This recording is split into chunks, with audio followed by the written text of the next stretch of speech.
सुप्रभात प्यारे बच्चों, आशा है आप लोग कुशल, स्वस्थ एवं सुरक्षित होंगे। तो बच्चों, कल जो है हमने अपनी कविता को पढ़ा था, उसको समझा था। और कविता से आपने क्या सीखा? बच्चों, हमने सीखा कि अगर हमसे कोई भूल हो जाती है तो उस गलती को स्वीकार करने में हमें बिल्कुल भी संकोच नहीं करना चाहिए। अपनी गलती को हमें मान लेना चाहिए। कुछ बच्चे हमारी कक्षा में भी होते हैं जो कि गलती कर देते हैं, उनसे भूल हो जाती है, लेकिन वो मानते नहीं है और वो झूठ बोल देते हैं कि मैंने नहीं किया, मैंने नहीं किया। तो ऐसे आपको नहीं करना है। अगर भूल हो जाती है, बच्चों से बचपना हो जाता है, ठीक है बच्चों, बचपन में कोई भूल हो भी जाती है तो आप उसको निसंकोच होकर अपनी अध्यापिका से कह सकते हैं, ठीक है बच्चों।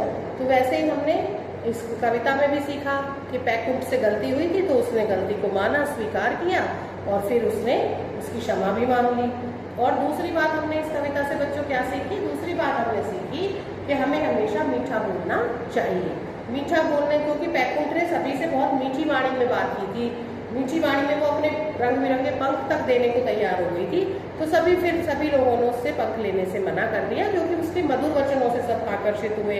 उसकी जो मीठी वाणी थी उसके द्वारा जो है सबने ये सोचा कि ये अपनी गलती को इतना ज़्यादा अनुभूति कर रही है, रियलाइज कर रही है, तो हम इसके पंख जो है वो नहीं लेंगे। तो हमने इस कविता से क्या क्या सीखा बच्चों? एक तो अपनी गलती को स्वीकार कर लेना चाहिए अगर हमसे गलती हो जाती है तो। दूसरी बात, हमें सदैव मीठी वाणी का प्रयोग करना चाहिए, ठीक है बच्चों। तो आज हम जो है पोयम हमने पढ़ ली थी, समझ ली थी। अब हम आगे का कार्य अपना आज का शुरू करते हैं। तो आज के कार्य में हमारा जो पहला कार्य है वो है वर्तनी शब्द, ठीक है बच्चों। वर्तनी का अर्थ पहले भी बता चुकी हूँ आपको, पहले पिछले लेसन में, पिछले पाठों में। वर्तनी का अर्थ होता है स्पेलिंग्स। अब वर्तनी का मतलब सिर्फ स्पेलिंग्स आपको नहीं करनी है, ये आपका उच्चारण भी सही होना चाहिए इन शब्दों का, आपको बोलना बहुत अच्छी तरह से आना चाहिए इन शब्दों को, और साथ में आपको लिखना भी इनको बहुत अच्छी तरह से आना चाहिए। तो वर्तनी शब्द आज हम करते हैं। हमारा पहला जो वर्तनी शब्द है, ये आप जो है बच्चों, सारे बच्चे इसको कॉपी में वर्तनी शब्दों को उतारेंगे। वर्तनी में जो पहला हमारा शब्द है वो है पैकुट। क्या लिखेंगे आप? पहला वर्ड पैकुट, ठीक है। दूसरा शब्द हमारा है, आपको बोलना भी आना चाहिए और लिखना भी आना चाहिए। यही वर्तनी लिखने का हमारा उद्देश्य है कि आप उच्चारण भी बहुत अच्छे से कर पाए और साथ में आप लिख भी बहुत अच्छे से पाए, उसमें कोई भी स्पेलिंग मिस्टेक ना हो, ठीक है बच्चों। मतलब आप जो भी उच्चारण बहुत अच्छा होना चाहिए और साथ में जब आप लिखेंगे तो उसमें कोई गलती नहीं होनी चाहिए। दूसरा है लीचू। क्या है बच्चों? लीचू, ठीक है। वर्तनी शब्द दूसरा है हमारा लीचू। तीसरा शब्द क्या है? रोश। तीसरा शब्द हमारा क्या है? रोश। चौथा शब्द हमारा है तनिक। ये लिखना भी आना चाहिए आपको अच्छे से और बोलना भी आना चाहिए। तनिक के बाद है क्षमा। क्षमा का क्या अर्थ होता है? माफ, क्षमा। अगला जो हमारा शब्द है वर्तनी का वो है ढेला। मिट्टी का शब्द आपको पढ़ाते हुए मैंने बताया था, ढेला। सातवां जो वर्ड है वो है गिलहरी। क्या शब्द है? गिलहरी, ठीक है। सातवां शब्द आप लिखेंगे गिलहरी। नेक्स्ट जो आठवां हमारा शब्द है वो है वाणी। तो ये सारे शब्द आपको लिखने भी आने चाहिए और साथ में आपको बोलने भी अच्छी तरह से आने चाहिए। उच्चारण भी शुद्ध होना चाहिए और जो आप वर्तनी लिखते हो, वर्तनी मतलब स्पेलिंग, वो भी एकदम शुद्ध होनी चाहिए। पहला शब्द हमारा है पैकुट, लीचू, रोश, तनिक, क्षमा, ढेला, गिलहरी और वाणी। तो इन शब्दों को आप अपने उत्तर पुस्तिका में लिखेंगे, स्पेलिंग्स को ध्यान से देखेंगे इसकी वर्तनी को, और उच्चारण पे भी आप विशेष ध्यान देंगे। अब हमारा जो अगला टॉपिक शुरू होता है कविता से संबंधित, वो है ओ ऐसा क्या। अब आप पहले से जानते हैं कि ओ ऐसा क्या में हम क्या पढ़ते हैं। ओ ऐसा क्या में हम कविता से संबंधित जो भी सामान्य ज्ञान की बात है उसको हम पढ़ते हैं। तो ओ ऐसा क्या में यह कविता अरुणाचल प्रदेश की लोक कथा है। लोक कथा, लोगों में प्रचलित कथा। यह कविता अरुणाचल प्रदेश की लोक कथा है। दो शहरों अरुणाचल प्रदेश व असम को जोड़ने वाला नदी पर दो शहरों को जोड़ता है, अरुणाचल प्रदेश और असम दोनों को जोड़ने वाला नदी पर जो सबसे बड़ा पुल है उसका नाम है ढोला सदिया और वो अरुणाचल प्रदेश में ही है। क्या नाम है उस पुल का? नाम है ढोला सदिया। क्या है बच्चों? जो असम और अरुणाचल प्रदेश को पुल जोड़ता है ढोला सदिया। तो ये आप याद रखेंगे कि क्या अरुणाचल प्रदेश और असम को कौन सा पुल जोड़ता है? ढोला सदिया। ठीक है बच्चों, ढोला सदिया से जोड़ता है दोनों का पुल, असम और अरुणाचल प्रदेश। अब हम आओ करें 1 करते हैं, आओ करें 1। दिए गए प्रश्नों के उत्तर लिखिए। पहला प्रश्न है, क्या बैकुंठ ने अपनी गलती मानी? तो आप कविता में जान चुके हैं, सबको इसका प्रश्न का उत्तर मालूम है। तो आप क्या लिखेंगे? क्या बैकुंठ ने अपनी गलती मानी? तो क्या लिखेंगे आप लिखेंगे हाँ, बैकुंठ ने अपनी गलती मानी। क्या लिखेंगे बच्चों? हमारा प्रश्न है, क्या बैकुंठ ने अपनी गलती मानी? आप लिखोगे उत्तर 1, हाँ बैकुंठ ने अपनी, क्या लिखोगे? हमारा प्रश्न है, क्या बैकुंठ ने अपनी गलती मानी? हाँ, बैकुंठ ने अपनी गलती मानी। क्या आप उत्तर लिखोगे? हाँ, बैकुंठ ने अपनी गलती मानी। दूसरा क्वेश्चन है हमारा, दूसरा जो प्रश्न है कि कविता की वे पंक्तियां लिखिए जिनमें बैकुंठ अपनी गलती मान लेती है, गलती को मान लेती है। तो वो पंक्तियां आप सबको मालूम है बच्चों, आप कविता को पढ़ चुके हो। बैकुंठ बोली सच कहते हो, कौन सी पंक्तियां हैं? बैकुंठ बोली सच कहते हो, क्षमा करो तुम सब अच्छे हो, ले लो सारे पंख हमारे रंग बिरंगे सुंदर प्यारे। तो 2 प्रश्न थे आओ करें 1 में। आओ करें 1 में पहला प्रश्न था, क्या बैकुंठ ने अपनी गलती मानी? तो आप लिखोगे हाँ, बैकुंठ ने अपनी गलती मानी। दूसरा है, कविता की वे पंक्तियां लिखिए जिनमें बैकुंठ अपनी गलती मान लेती है। तो आप लिखोगे कि बैकुंठ बोली सच कहते हो, क्षमा करो तुम सब अच्छे हो, ले लो सारे पंख हमारे रंग बिरंगे सुंदर प्यारे। ठीक है बच्चों, तो ये जो है आओ करें 1, ये आपको पुस्तक में ही करना है। पुस्तक में आपको यहाँ पर जगह दी गई है, तो पुस्तक के अंदर ही आपको आओ करें 1 करना है।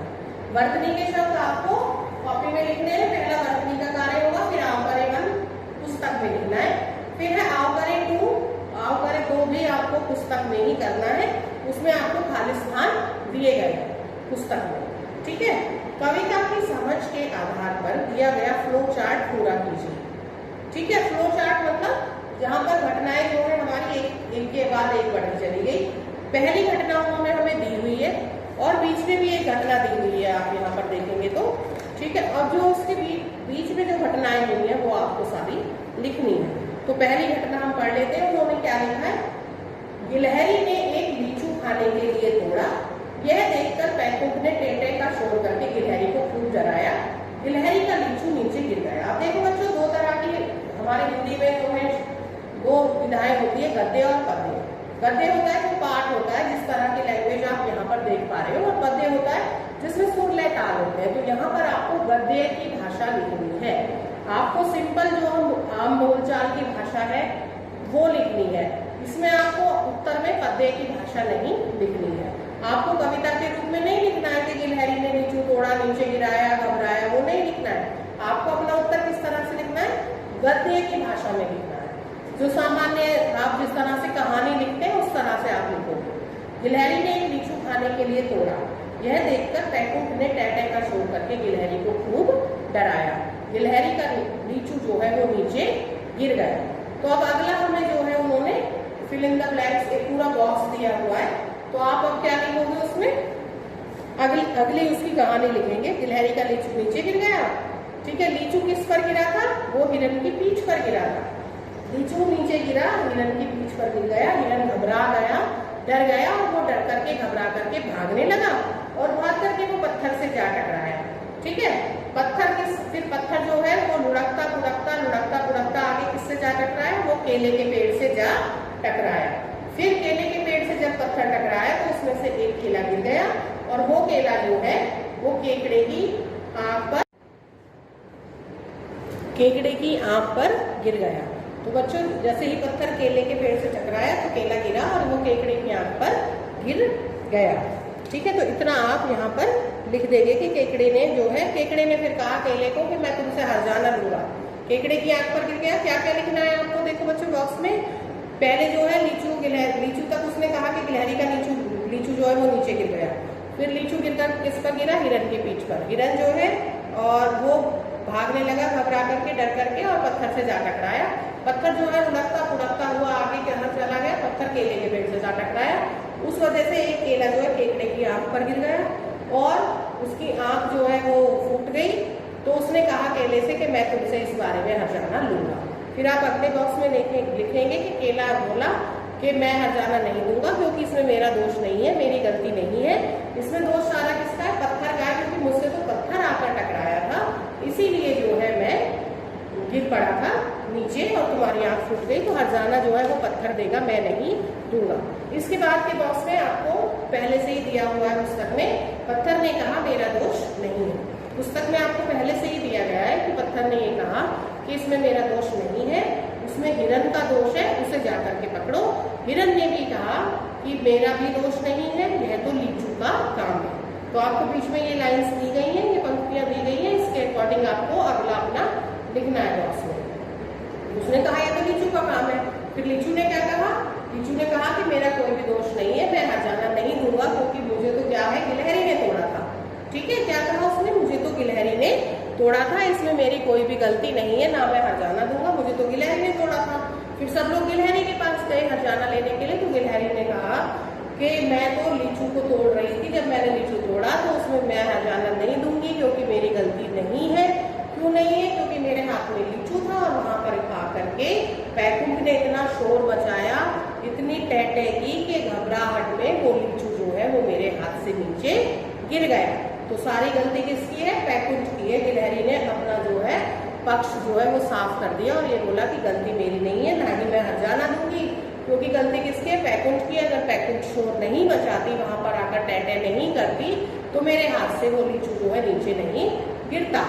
ठीक है, फिर सब लोग पैकुंठ के पास गए। पैकुंठ को सबने कहा कि तुम्हारी गलती है, तुम्हें हर्जाना देना होगा। तो पैकुंठ ने अपनी गलती को स्वीकार कर लिया। ठीक है बच्चों, क्या किया, पैकुंठ के पास गए। फिर सब अंत में पैकुंठ ने अपनी गलती को स्वीकार कर लिया। उसने कहा कि हाँ, यह मेरी गलती से हुआ है, मुझे क्षमा कर दो इसके लिए, और हर्जाने के रूप में मैं अपने सुंदर सुंदर प्यारे प्यारे पंख देने के लिए तैयार हूँ।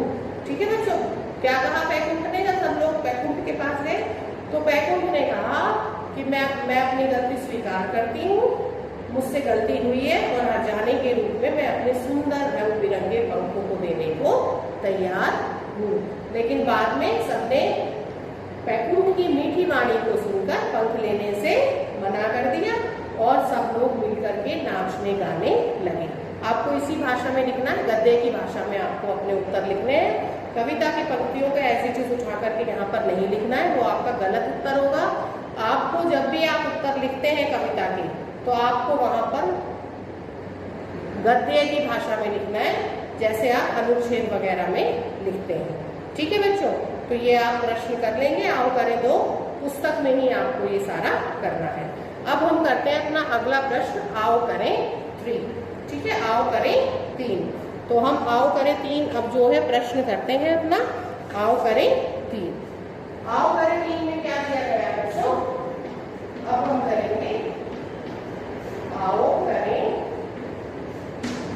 3। ठीक है, आओ करें 3। आओ करें 3 में दिए गए कविता के अंश को कहानी के रूप में लिखिए। अब यहाँ पर एक जैसे पैकुंठ की कविता आपने पढ़ी है, तो एक दूसरी कविता आपको दी गई है, वो जो है पद्य के रूप में है, पद्य भाषा में है। उसको आपको एक कहानी के रूप में लिखना है, यानी कि गद्य की भाषा में आपको उसको लिखना है। तो आप कैसे लिखेंगे, पहले हम उसके लिए कविता हमें ध्यान से पढ़नी होगी, बहुत ध्यानपूर्वक। एक बीज था गया बहुत ही गहराई में बोया, उसी बीज के अंतर में था नन्हा पौधा सोया। उस पौधे को मंद पवन ने आकर पास जगाया, नन्ही नन्ही बूंदों से फिर उस पर जल बरसाया। फिर से पढ़ती हूँ मैं, कविता को ध्यान से पढ़ेंगे आप। इस जो कि ये पद्य रूप में है, इसको गद्य रूप में बदलना है, कहानी बनानी है। और इस प्रश्न को आप उत्तर पुस्तिका में करेंगे। ठीक है बच्चों, एक बीज था गया बहुत ही गहराई में बोया, उसी बीज के अंतर में था नन्हा पौधा सोया, उस पौधे को मंद पवन ने आकर पास जगाया, नन्ही नन्ही बूंदों से फिर उस पर जल बरसाया। अब इसको आपको कहानी के रूप में लिखना है। कैसे लिखेंगे? एक दिन एक बीज को गहराई में बो दिया गया। फर्स्ट लाइन से हमें यही पता चल रहा है, फर्स्ट पंक्ति से, कि एक दिन एक बीज को गहराई में बो दिया गया, फिर उस बीज के अंदर एक छोटा पौधा छिपा हुआ था। अंदर मतलब उसके अंदर, ठीक है। एक दिन एक बीज को गहराई में बो दिया गया, उस बीज के अंदर एक छोटा पौधा छिपा हुआ था। जब उस पौधे को धीमी हवा का स्पर्श मिला तो वह जाग गया और फिर छोटी छोटी बूंदों ने उसे जल देकर बड़ा कर दिया, बड़ा किया। ठीक है बच्चों, इस तरह से आपको एक कहानी बना करके लिखनी है। ठीक है, कविता को आप ध्यान से पढ़ेंगे और जो उत्तर लिखेंगे उसमें कविता की भाषा नहीं आएगी, पद्य की नहीं आएगी, गद्य की भाषा आएगी। कहानी के रूप में आपको लिखना है। तो आप कैसे लिख देंगे कि एक दिन एक बीज को गहराई में बो दिया गया, उस बीज के अंदर एक छोटा सा पौधा छिपा हुआ था। जब उस पौधे को धीमी हवा का स्पर्श मिला तो वह जाग गया और फिर छोटी छोटी बूंदों ने उसे जल देकर बड़ा किया। तो इस तरह से आप आओ करें 3 को कॉपी में इसका उत्तर लिखेंगे, प्रश्न भी लिखेंगे बच्चों, कविता भी लिखेंगे और कविता के नीचे आप उसका कहानी लिखेंगे। ठीक है, तो हम इसमें सबसे पहले काम मैंने आपको क्या दिया है, वर्तनी के शब्द लिखने थे। वर्तनी शब्द जो उत्तर पुस्तिका में करने हैं, वर्तनी के शब्द आपको उत्तर पुस्तिका में करने हैं। उसके बाद आपको उत्तर पुस्तिका में शब्दार्थ लिखने हैं। ठीक है बच्चों, उसके बाद आओ करें 1 और आओ करें 2, ये आपको पुस्तक में ही करना है। ठीक है, वर्तनी और शब्दार्थ के बाद आपको पुस्तक में करना है आओ करें 3। तो 3 प्रश्न हो जाएंगे आपको जो आपको उत्तर पुस्तिका में करने हैं, वर्तनी, शब्दार्थ और आओ करें 3। बाकी जो आपके आओ करें 1 और आओ करें 2 है वो आप पुस्तक में ही करोगे। ठीक है बच्चों, और आओ करें 3 में आप प्रश्न पूरा लिखोगे, उसमें कविता भी लिखनी है आपको सारी, और कविता का फिर नीचे कविता के नीचे आप लिखेंगे कहानी, फिर उसको आप कहानी के रूप में बना करके लिखेंगे। तो बच्चों आज जो है हमारी कविता पैकुट के पल समाप्त हो गई है। आशा है इस कविता के द्वारा आपने बहुत से जीवन मूल्यों और जीवन कौशलों को सीखा होगा। पहले भी कक्षा में आपको बताया गया है कि जो मुख्य बात इसमें बताई गई है, जो बच्चों को सिखाया गया है, वो यही है कि आप अपनी, अगर आपसे कोई गलती हो जाती है, कोई भूल हो जाती है, तो आप उसे स्वीकार करना सीखिए और उसके लिए क्षमा मांगने में हमें किसी भी तरह का संकोच नहीं करना चाहिए। और दूसरी बात जो हमने इस कविता से सीखी है बच्चों, वो है कि हमें हमेशा मधुर वाणी का प्रयोग करना चाहिए। अगर इसी बात को पैकुट जो है मीठी वाणी में नहीं कहती, क्रोधित होकर कहती, तो शायद वो लोग उससे पंख ले लेते हर जाने के रूप में। लेकिन क्योंकि उसने उन सब बातों को बहुत अच्छे से अपने पक्ष को सामने रखा, मीठी वाणी में उसने बातचीत की, तो उस बाकी सब लोगों ने उसके पंख लेने से मना कर दिया।